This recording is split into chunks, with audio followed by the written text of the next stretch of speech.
जेठानी देवरानी अगर प्यार से मिलकर चले तो घर बनता है, पर हर एक घर में जेठानी देवरानी में प्यार हो ये भी तो नहीं होता। ये कहानी है किसी गांव में रहने वाली आरती की। आरती बचपन से ही गांव में पली बड़ी थी।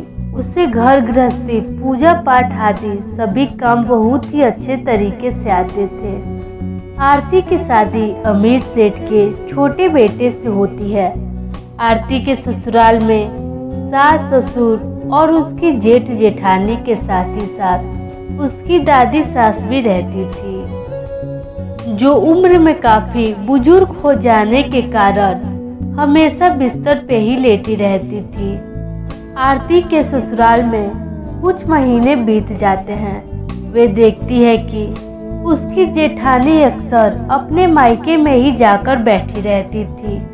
आरती देखती है कि जब भी उसकी जेठानी अपने ससुराल आती, घर का एक भी काम नहीं करती।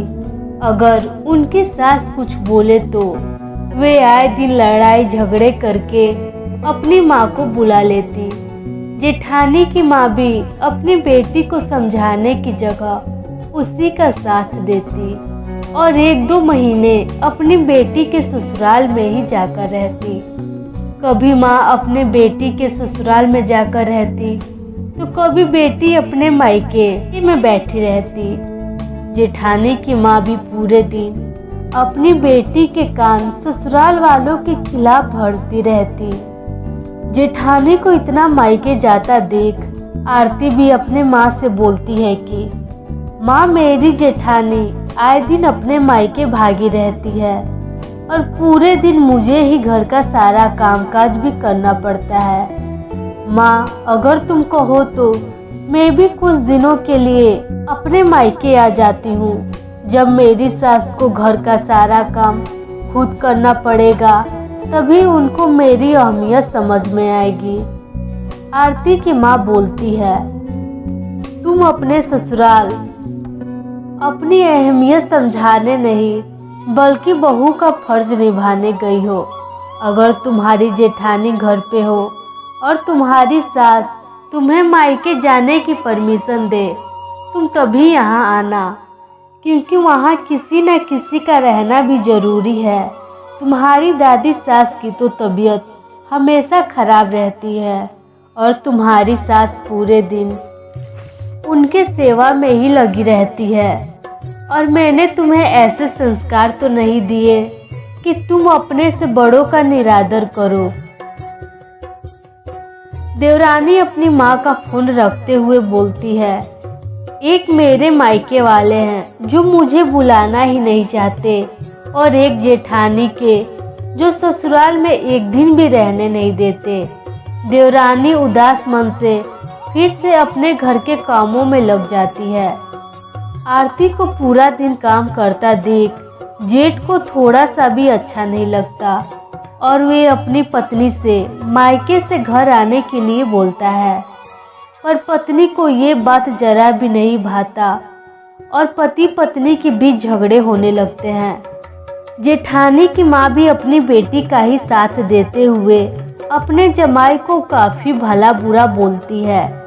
गुस्से में जेठ भी अपनी पत्नी को हमेशा के लिए मायके में ही रहने और वहीं रहकर बच्चों को पढ़ाने के लिए बोलता है।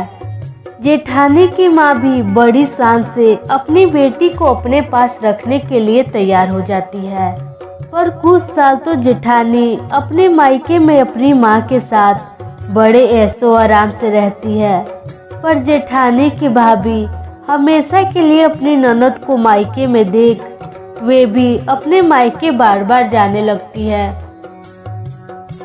इससे घर का सारा काम जेठानी और उसकी माँ को ही करने पड़ते थे। पर भाभी के आते ही दोनों माँ बेटी पूरे दिन आराम करती और सारा काम जेठानी अपने भाभी से ही करवाती।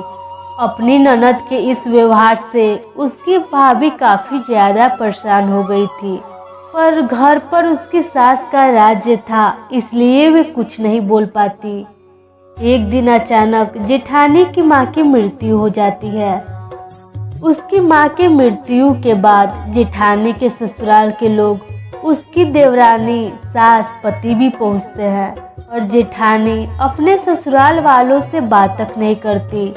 जेठानी के ससुराल वाले उसे वापस घर लौटने को बोलते हैं, पर जेठानी साफ इनकार कर देती है। जेठानी की मां की मृत्यु के बाद घर की सारी जिम्मेदारी उसकी भाभी के हाथों में आ जाती है।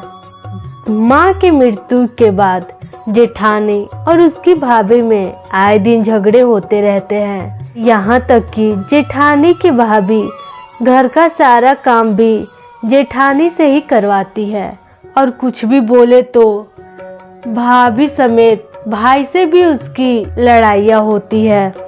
एक बार देवरानी को लगा कि वे क्यों ना जेठानी के मायके जाकर उनको देखाए। देवरानी जेठानी के मायके जाती है। देवरानी को देख जेठानी दौड़कर उससे गले लगाती है और रोने लगती है। जेठानी को रोता देख देवरानी समझ जाती है कि जेठानी को अपनी गलतियों का एहसास हो गया है और वे उसे लेकर ससुराल वापस आ जाती है। जेठानी भी अब ससुराल वालों के साथ मिलजुल कर रहने लगती है। उसको भी अपनी गलती का पूरा एहसास था और वे अब देवरानी के साथ मिलकर घर का सारा काम भी करती है और अपनी सास की सेवा भी करती है।